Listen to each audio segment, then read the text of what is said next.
Además de eso, nos acompaña Roberto Burgos, él es licenciado en Ciencias Jurídicas, actual director ejecutivo de la Fundación DTJ, que es Democracia, Transparencia y Justicia. Gracias, Roberto, por acompañarnos también. Y finalmente, Aida Betancourt, ella es activista y también escribe en diferentes periódicos. Muchas gracias, Aida, por acompañarnos. ¿De qué se trata el foro? ¿Qué es lo que pretendemos hacer con el foro? Bueno, lo más importante es que podamos analizar cuál debe ser el rol del sector privado, pero no solamente del sector privado, sino que también del gobierno y de la sociedad civil en el combate de la corrupción. Nosotros somos parte de esa sociedad civil y es por eso que es importante poder tratar temas como este el día de ahora.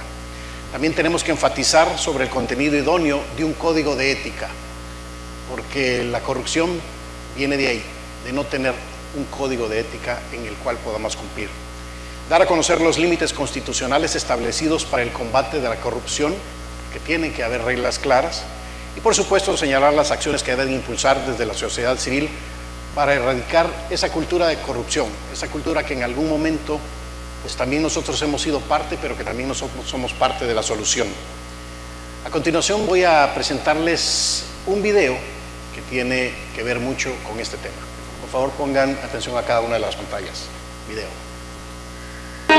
Enmarcados en la visión El Salvador 2024. Enmarcados en la visión El Salvador 2024. ANEP continúa avanzando, planteando propuestas para erradicar la pobreza, mejorar nuestra competitividad como país y superar los problemas que nos impiden alcanzar mejores estadios de desarrollo. Sin lugar a dudas, la corrupción disminuye la efectividad de las políticas públicas y la credibilidad de los gobiernos, reduce la inversión, la actividad productiva y los índices de desarrollo humano. Y es uno de los principales obstáculos para que los recursos públicos alcancen el objetivo de mejorar las condiciones de vida de los salvadoreños. Según cálculos de Naciones Unidas, el costo total de la corrupción asciende a más del 10% del costo de los negocios. De acuerdo a investigaciones del Banco Mundial, el sector empresarial puede crecer un promedio de 3% más al año cuando se reduce la corrupción y mejoran los derechos de propiedad y el imperio de la ley. Las pérdidas en todo el mundo a causa de la corrupción ascienden al 5% del Producto Interno Bruto. Por ello, en ADE 2016, El Salvador libre de corrupción presenta propuestas para garantizar un adecuado uso de los recursos que recibe el Estado y cambiar la cultura de corrupción que impide la correcta gestión gubernamental en beneficio de los salvadoreños. En El Salvador no existen estadísticas que nos indiquen un monto específico de pérdidas por corrupción, pero existen índices de percepción que nos indican el alto nivel de corrupción que sufrimos. Y a diario conocemos innumerables cuestionamientos por el inadecuado manejo de los fondos públicos y el enriquecimiento ilícito de funcionarios. En ADE 2016 plantea la necesidad de impulsar con fuerza el combate honestos versus corruptos. Para alcanzar un El Salvador libre de corrupción, discutamos cuál debe ser el rol de la empresa privada, cuál debe ser el rol del gobierno, cuál debe ser el rol de la sociedad y trabajar juntos por erradicar la corrupción.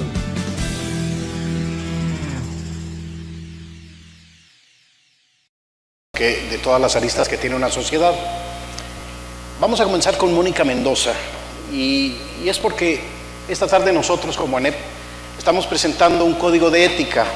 Yo le preguntaría a Mónica cuáles son los retos que todas las empresas de El Salvador, independientemente cuál sea el rubro al cual se dediquen, deben de adoptar en una cultura de integridad que incluya una mejor relación con sus colaboradores, que son sus empleados, por supuesto, sus accionistas, sus proveedores, clientes, que es la sociedad, comunidad aledaña en la cual está en el día a día en contacto con estas empresas, medio ambiente e instituciones del Estado. ¿Qué deberíamos de hacer? ¿Cuáles son los retos para estas empresas para poder tener este código, Mónica?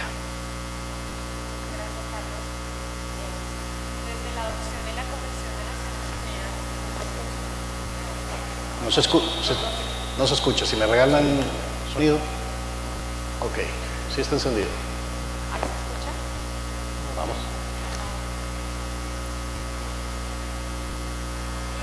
Sí, no se oye ni yo tampoco, no se preocupe, caballero.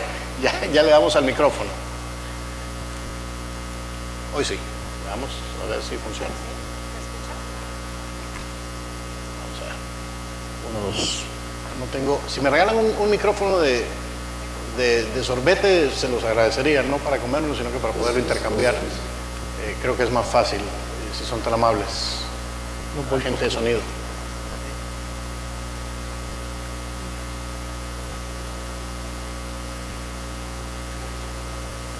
Tal vez hay un micrófono. Dos. Ok. No, yo no lo escucho todavía. Si me traen el micrófono de sorbete, se los agradecería. Dos. ¿Tengo que hablar así? Sí. ¿Ahí se escucha? Sí. Si me hacen el favor, así por lo menos tengo un backup. Ok, vamos.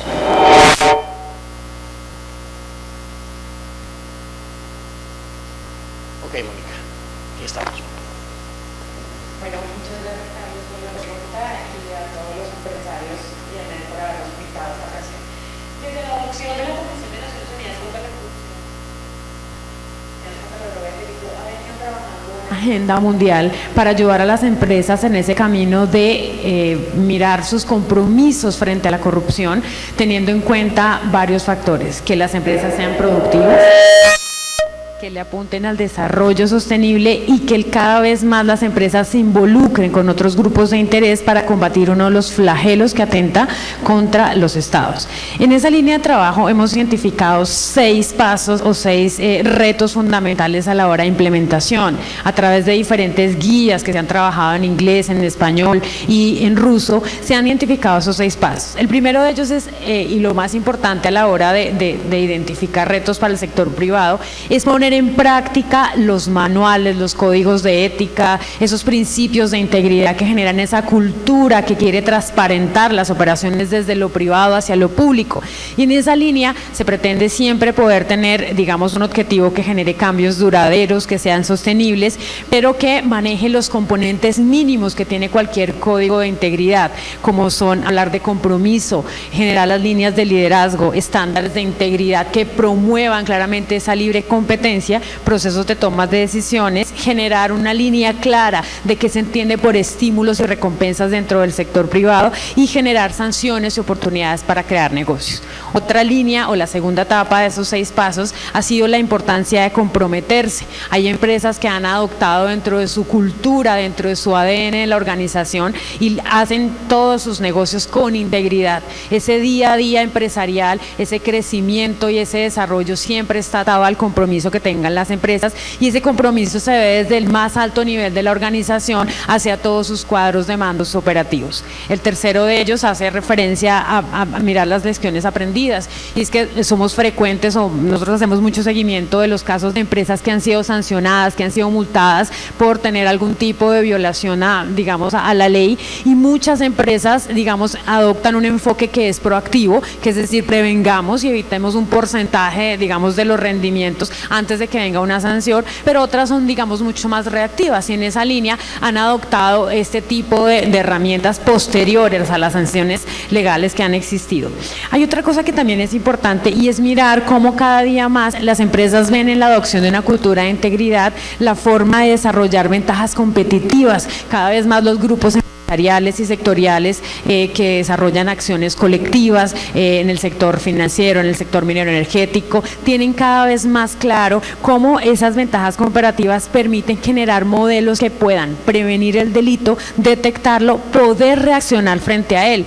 Miren, el riesgo más grande que tienen las empresas no es que tengan un caso de corrupción, el riesgo más grande es que no puedan contrarrestar cuando identifican casos de corrupción, tener soluciones inmediatas para afrontar las las crisis. Y lo que se habla, digamos, en este enfoque de manejo de riesgos que enfrenta las empresas día a día es que a cualquier empresa de cualquier sector el riesgo de corrupción pues se le puede materializar, y la mejor manera que puede estar preparado es cómo afrontar con herramientas claras y con líneas específicas este tipo de escenarios. Y adicionalmente a eso pues tenemos, digamos, el quinto paso, que es el tema de actualizarse. Muchos de los códigos de éticas datan de épocas antiguas, de momentos, muchos de los grupos empresariales comenzaron como grupos familiares que a través de los tiempos han venido expandiéndose, y digamos es importante que al entrar a nuevos mercados, a conocer otros competidores, es importante que esos ejercicios o códigos de integridad tengan la facilidad de actualizarse en el tiempo y a los momentos. El contexto que vivimos actualmente en la región es diferente a que mirábamos 20 años atrás, y en eso, digamos, es de vital importancia. Y finalmente, yo creo que uno de los retos más importantes es poder conectarse con otros, y aquí hace referencia a cómo están las empresas interactuando con las instituciones públicas, también con las organizaciones de la sociedad civil, y en esta línea está claro que cada vez más los ejercicios de cultura de integridad y exigen esa visión del sector privado complementaria e integrada a la visión de su comunidad, de su sociedad y de las entidades públicas que lo gobiernan. En esa línea, esos 6 pasos, y a través, digamos, de las lecciones aprendidas que hemos visto cómo iniciativas, digamos, en diferentes lugares del mundo han sido exitosas porque se han concentrado a la idea de hacer acciones concretas y poder mostrar que esas acciones concretas sí tienen beneficios.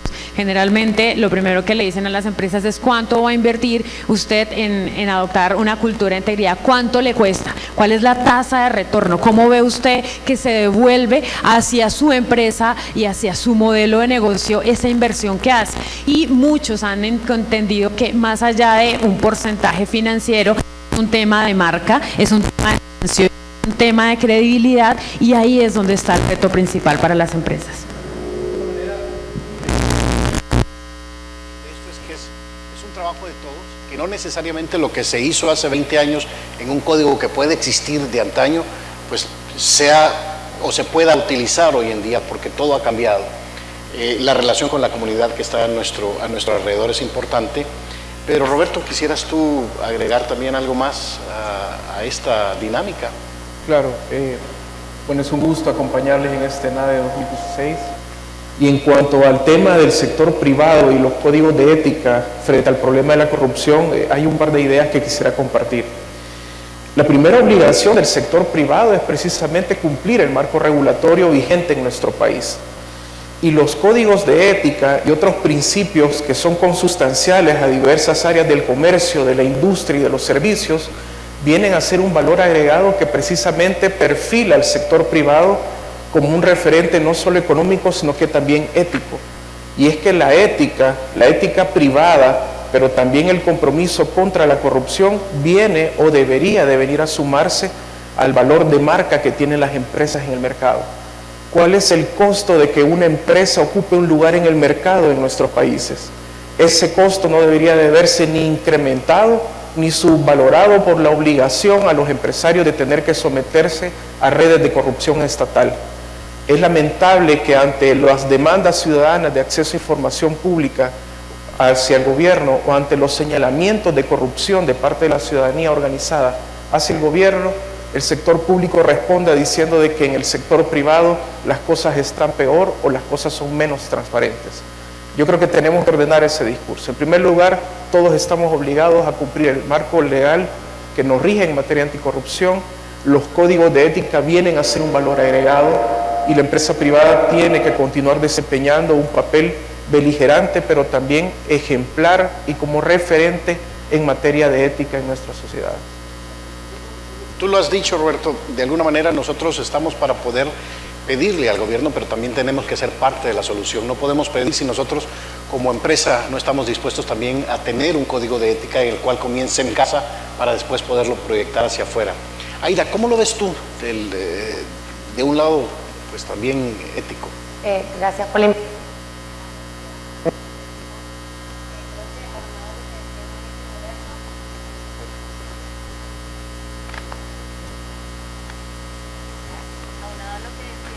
Si me, ahí está.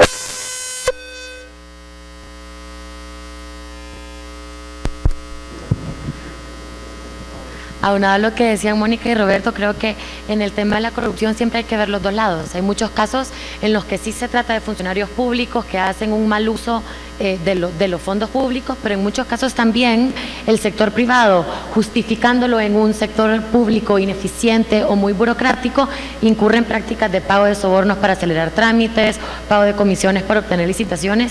Y en este tema, el tema de la cultura, no solo del cumplimiento de la legislación, que por supuesto es fundamental, sino de la cultura y de que no solo la sociedad como consumidor, sino que el sector privado en general tenga una actitud de tolerancia cero a la corrupción y no solo denuncie los casos en los que ellos vean que el sector público está siendo corrupto, sino denuncien los casos en que en el seno del sector privado están viendo este tipo de prácticas, desde prácticas menores a prácticas más importantes como el pago de comisiones de licitaciones. Entonces creo que el sector privado tiene un rol fundamental y para que la lucha contra la corrupción sea completa, definitivamente debe ser una lucha compartida en la que tanto el gobierno como el sector privado y la sociedad civil estén igualmente involucrados.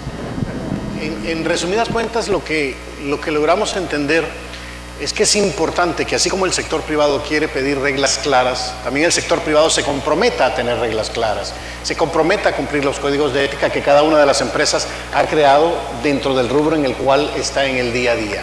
No podemos exigir que no haya corrupción si de alguna manera, como bien lo decía Ida, en algún momento alguien tiene la práctica de llevar o de dar un intercambio monetario para poder resolver un problema. Entonces yo creo que es un trabajo en conjunto, no solamente es la parte del gobierno, sino que también una parte del empresario.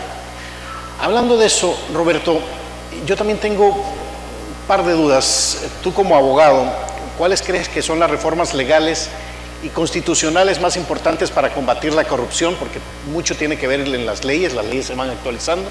¿Y cómo podemos propiciar consensos para que estas reformas sean aprobadas por los partidos políticos? Porque a la larga son ellos, la Asamblea Legislativa, la que lleva las reformas de ley que el país debe de continuar.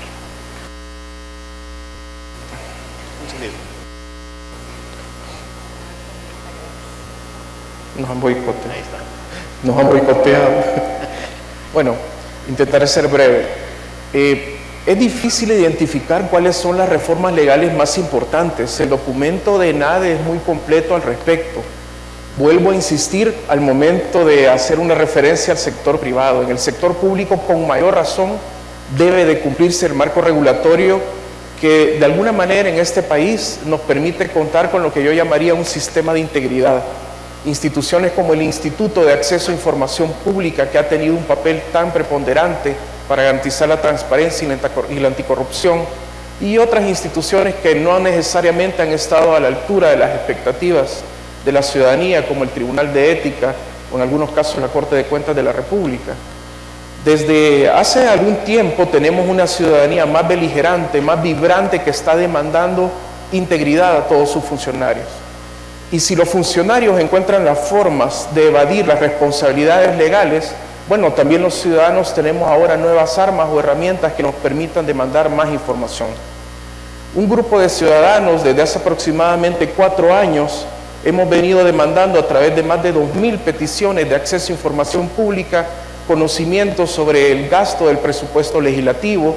Recordarán lo afecto que era el expresidente de la Asamblea Legislativa a celebrar fiestas navideñas, a las compras de obra de arte, a bebidas alcohólicas. Solicitamos acceso a información e incluso llevamos el caso a la Sala Constitucional de casos que tenían que ver con la auditoría de fondos especiales también en la Asamblea Legislativa. Logramos obtener acceso a las cuentas de correo electrónico oficiales. Logramos destacar que no había auditoría a los fondos de la Federación Salvadoreña de Fútbol. Pedimos información sobre viajes de la presidencia, gastos de publicidad, auditorías. Logramos identificar contratación de parientes en instituciones públicas y municipales, entre otras. Esa estrategia de la ciudadanía no tenía ninguna otra herramienta más que una ley de acceso a información pública. Esta herramienta de la ciudadanía, que ahora demanda una obligación gubernamental más puntual, y más persistente en la materia de transparencia, la administración pública está cambiando las reglas de hacer política en este país. Y las reformas legales deberían de venir a poner al día un marco regulatorio que ha demostrado que cuando se tiene voluntad de trabajar, como en el caso de la sección de probidad de la Corte Suprema de Justicia, podemos conocer no solo declaraciones patrimoniales de expresidentes, sino que también las auditorías y la riqueza injustificada de algunos de estos. Es necesario entonces para mí no solo poner al día el marco regulatorio, sino que también que las instituciones estén a la altura de la expectativa de una ciudadanía que no se va a quedar pasivamente siendo considerada o solo consumidora, o solo militante, o solo votante eventual en nuestros eventos electorales. Ahora los ciudadanos demandamos acceso a información, pero demandamos dos valores más. Demandamos integridad en los funcionarios y demandamos efectividad.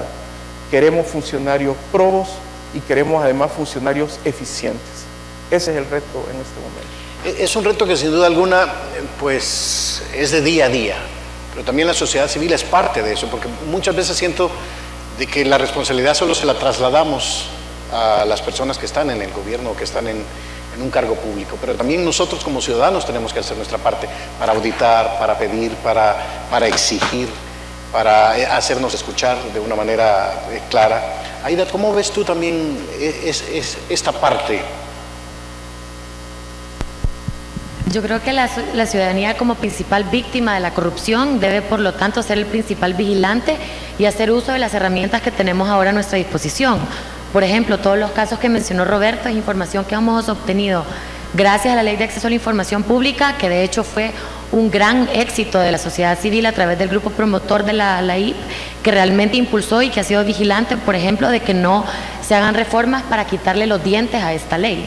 Entonces, en ese sentido, la sociedad civil tiene que saber aprovechar estas herramientas, hacer uso de ellas, seguir difundiendo su utilidad, pero además ser promotor de otras herramientas que van a permitir que esta lucha contra la corrupción sea más completa. Tenemos, por ejemplo, el caso de la ley de probidad, que todavía puede sufrir ciertas mejoras y que no debe ser dejada tranquila por el momento. Entonces, esta, por ejemplo, es otra herramienta que puede ser utilizada, y hay tareas pendientes, por ejemplo, la ley de transparencia en el financiamiento de los partidos políticos, que hay que seguir exigiendo como sociedad civil para que las instituciones públicas, el gobierno, realmente se pongan a la altura del discurso de transparencia que promueven y no solo hablen al respecto, sino que realmente actúen en esa lógica y en ese espíritu.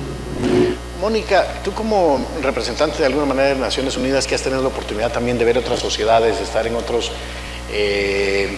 países, todo esto va de la mano de las leyes que se pueden aprobar, pero también va de la mano, como bien decía, de las leyes que además de aprobadas tienen que dársele la posibilidad, los dientes, las normas para que puedan ser ejecutadas.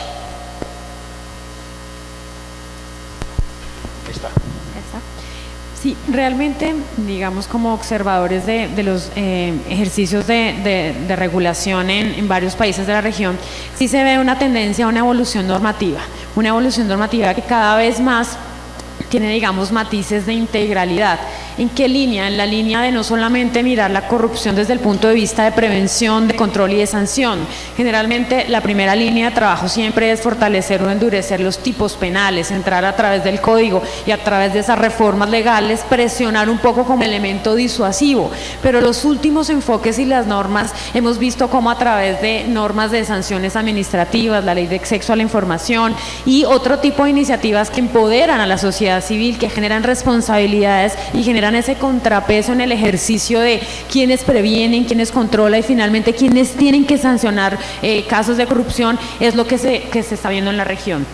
Desde Naciones Unidas hemos sido, digamos, bastante observadores y hacemos un seguimiento de las nuevas normas frente al tema y valoramos mucho también ese enfoque desde lo represivo, de no solamente perseguir a los funcionarios que cometen corrupción, sino a aquellos que ayudan en el ocultamiento, en la transformación y el ocultamiento de esos bienes de corrupción, pero también la posibilidad de que el Estado vaya detrás de esos bienes a través de figuras como la extinción de dominio o como el comiso, que permiten que el Estado se vuelva víctima y que en aras del nuevo enfoque integral pueda recuperar en algunos escenarios esos activos que han sido robados del patrimonio público.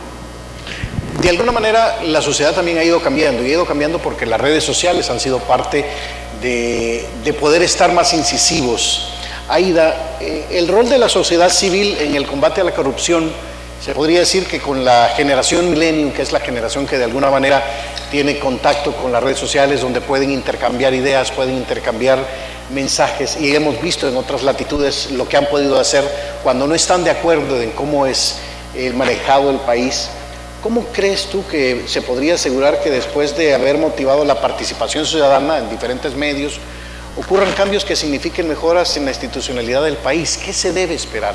El joven, que de alguna manera es el que viene empujando estas reformas porque tiene un mayor contacto a través de diferentes medios, ¿qué podemos esperar como sociedad civil en el combate a la corrupción, Aida?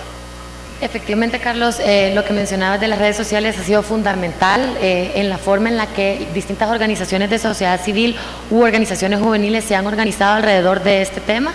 A pesar de la diversidad y la pluralidad de objetivos y de causas de la sociedad civil y de sus distintas organizaciones, el tema de la lucha contra la corrupción ha sido un consenso y ha sido una lucha compartida. Entonces creo que esto ha permitido que distintas organizaciones se agrupen alrededor de esta causa y la impulsen de forma compartida.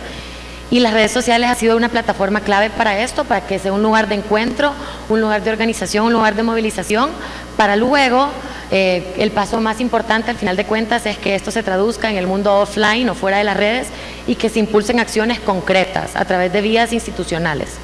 Creo que antes de generar estos cambios y de ser realmente una sociedad civil vigilante, tiene que haber 3 pasos. Primero que todo, ser una ciudadanía consciente y seguir trabajando el tema de despertar conciencia sobre cuál es el impacto negativo de la corrupción y por qué y en qué nos afecta concretamente. A veces estos temas son abstractos y es difícil explicarle a alguien por qué le tiene que importar y por qué se tiene que movilizar, por ejemplo, por defender la institucionalidad o el Estado de Derecho.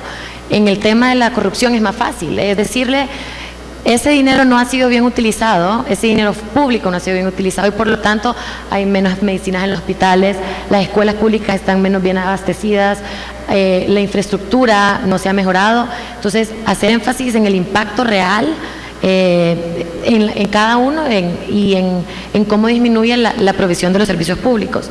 En segundo lugar, ser una ciudadanía informada de lo que ya hablábamos antes, de todas las herramientas que tenemos a nuestra disposición para informarnos. Tenemos informes de rendición de cuentas, tenemos una ley de acceso a la información a través de la cual podemos hacer solicitudes, las declaraciones patrimoniales de los funcionarios que nos permiten ser más vigilantes. Este tema, además, ahorita que es mucho más tratado y que es parte de la agenda de coyuntura permanentemente, vemos cómo los medios de comunicación lo han retomado y nos permiten ser más vigilantes. Y por último, después de ser una sociedad consciente y una sociedad informada, ser una sociedad comprometida. Y realmente una vez estemos conscientes de cómo esto nos afecta y de cómo afecta el sistema democrático, la provisión de servicios públicos, involucrarnos, exigir no solo probidad y buen desempeño de los funcionarios públicos, sino también tomar acciones cuando esto no se dé. Tenemos herramientas, por ejemplo, como el voto por rostro, que nos permiten sancionar a aquellos funcionarios de elección popular que no han desempeñado bien su papel o que han incurrido en prácticas corruptas o poco transparentes, y en ese sentido tenemos nosotros que ser fiscalizadores sociales y no dejar pasarlo y realmente aplicar una cultura y una actitud de tolerancia cero a los casos de corrupción para que realmente esto empiece a transformarse y empiece a erradicarse la corrupción en el país. Mónica, el combate a la corrupción es tarea de todos, no es tarea solamente de un sector de la sociedad. ¿Cómo ven ustedes? Digamos, desde el enfoque que ha venido manejando la convención, siempre ha sido un equipo. Realmente la sociedad, el Estado, el sector empresarial hacen parte de los destinatarios de todas las obligaciones que quisiéramos tener para llegar a ese escenario ideal donde podamos tener sociedades y digamos economías donde las prácticas sean íntegras, donde podamos combatir la corrupción y otras representaciones del delito. realmente el compromiso y lo que nosotros hemos visto en la evolución, digamos, del comportamiento de los jóvenes a nivel mundial es que cada vez están más empoderados y que han logrado a través de movimientos en redes sociales, como bien lo decía Aida, el tema de cambiar paradigmas, y yo creo que son agentes de cambio y de transformación, y lo que nosotros vemos en el compromiso no solamente de jóvenes, de la sociedad civil y de entes públicos y privados, es eso, cómo construir de manera colectiva un ejercicio para combatir la corrupción, digamos ese involucramiento de todos los actores para luchar contra la corrupción hace que la tarea sea una responsabilidad compartida, que ha sido un enfoque que se ha manejado en otras representaciones o combate a crímenes como el tema de drogas, pero que se viene trasladando y que hoy en día cobra mucha vigencia a la hora de combatir la corrupción. Sin duda alguna, Roberto, lo decía Aida, el voto por rostro nos permite también, pero cuando lo vemos del lado empresarial, el tener una marca y el tener un código de ética también nos permite hacer crecer nuestra marca. La marca es el rostro, como en un político a la hora de votar, nuestra marca, nuestro nombre es el que debemos de cuidar. O sea que debe de ser un trabajo en conjunto de todos. Cada sector de la sociedad tiene un papel muy importante que desempeñar en el tema de la erradicación de la corrupción. Nuestro nivel de vida, nuestras necesidades básicas, el goce de nuestros derechos fundamentales, las posibilidades y potencialidades de las libertades de todos están en juego cada vez que se cometen actos de corrupción y se deslegitima el Estado de Derecho y las reglas que deberían de regular la convivencia en sociedad. La corrupción no solo es un delito, no solo es una infracción ética, no es nada más ni nada menos que eso, sino que también es un impacto directo a la forma en la cual concebimos la convivencia en un país. Implica un resquebrajamiento del principio de la igualdad, porque el que es corrupto se siente impune y se siente fuera de la aplicación de las reglas que se nos aplican al resto. Por eso es que los códigos de ética o las normas de ética, sobre todo en algunos sectores que han sido muy importantes en este país, su aplicación, vienen, como decía yo al inicio, a ser un factor complementario al marco regulatorio que sanciona penalmente la corrupción. Y quisiera agregar a los actores que ya mencionaban Mónica y Aida, hay dos actores que también son muy importantes en este tema de combatir la corrupción, y más importante que combatirla, prevenirla, porque cuando ya se consuman los actos de corrupción, es muy difícil en nuestro medio y en nuestra región que las sociedades puedan recuperar los bienes y los activos que se han perdido producto de esta clase de actos. Uno ha sido el papel preponderante que tiene una comunidad diplomática beligerante, para llamarla de alguna manera. Una comunidad diplomática que no ha tenido miedo a señalar cuando las cosas no se están haciendo bien y que de esa manera también está cuidando el destino de los recursos que aportan los ciudadanos de sus respectivos países. Y en segundo lugar, el papel de los periodistas, particularmente del periodismo de investigación, ¿verdad? En esto Aida tiene mucho que ver porque publica constantemente, ¿verdad? Aunque es abogada, pero los periodistas de profesión de investigación han hecho una labor titánica de acompañamiento a la demanda ciudadana y al papel que algunas autoridades han tenido en cuanto a combatir la corrupción. Y han acompañado también iniciativas del sector privado, ¿verdad?, que buscan precisamente promover prácticas íntegras, éticas, en la forma de hacer negocios en este país, más amigables con el medio ambiente, pero también más solidarias con todos los salvadoreños. Pero como bien lo decíamos, esto depende de toda la sociedad. Últimamente ha estado circulando, y ya para cerrar este capítulo, de lo que la sociedad civil puede hacer, de lo que las redes sociales pueden hacer. Circulaba este fin de semana un video de Ley de 100 pesos que fue captado en la Ciudad de México de una joven queriendo hacer corrupción con un policía, y ha tenido 1 millón de visitas, si ustedes lo quieren ver en YouTube, y se van a dar cuenta que cualquier ciudadano se vuelve hasta cierto punto un investigador de lo que está sucediendo. Puede abonar, puede ayudar a bajar los límites de corrupción, porque hoy con un teléfono con cámara, con una grabadora, se pueden hacer cosas sin investigar mucho, se puede llegar al contexto. Yo quiero agradecer que nos hayan acompañado esta tarde, sí dejarles a todos los que nos acompañen en este foro que esto depende de nosotros, que esto también depende de la sociedad civil, que no solamente es de parte del gobierno, sino que también es de parte de la empresa privada. Hemos de recordar que para que haya un corrupto se necesita un corruptor, y no podemos exigirle a alguien si nosotros también desde nuestro propio ámbito no empezamos a tener normas de ética tan fáciles como el hacer la fila que debemos de hacer, el respetar el alto que debemos de respetar, el no pasarnos el semáforo que debemos respetar cuando está en rojo. Esas cosas, por pequeñas que se vean, son lo que pueden hacer cambiar a una sociedad. El darle el asiento a una persona de edad, el cederle el paso a una ambulancia, eso, aunque no parezca, sí es y sí puede ser un gran cambio. Yo quiero agradecer el tiempo que nos dedicaron. Mónica, tú me habías dicho que querías contarnos un poquito rápidamente de lo que ustedes tienen pensado, así que aprovecho antes de terminar. Muchas gracias, Carlos. Hacer una invitación al sector empresarial. Desde hace 2 meses estamos trabajando una iniciativa que es el proyecto Combate a la Corrupción en el País.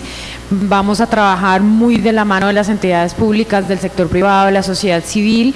Venimos con algunas propuestas de reforma legal, con un fortalecimiento institucional, con esos cambios que quiere la sociedad salvadoreña y que digamos se han venido decantando en este trabajo. El compromiso de nosotros es a 3 años y pues nuestra oficina, la Oficina de Naciones Unidas contra la Droga y el Delito, pues está abierta a la empresa privada, al Estado, a la sociedad civil, para que cuenten con nosotros en este acompañamiento de iniciativas que puedan de una u otra forma fortalecer la prevención, el control y el combate a la corrupción. Nada más. Gracias, Mónica. Y como decían, las redes sociales han cambiado. Si esto nos hubiera pasado hace 10 años, te estarían preguntando mucho cómo quedó el Real Madrid y el Manchester, pero creo que ya todos lo saben, 0-0. O sea que ni perdió, ni ganó uno, ni el otro. Será hasta el otro miércoles que les toque jugar, pero ya no es noticia, esto ya es historia, porque todos se dieron cuenta, sin duda alguna, hace como media hora, lo que hacen las redes sociales. Les invito a un pequeño coffee break y dentro de media hora los espero acá para seguir con esto. ¿De acuerdo? Muchas gracias.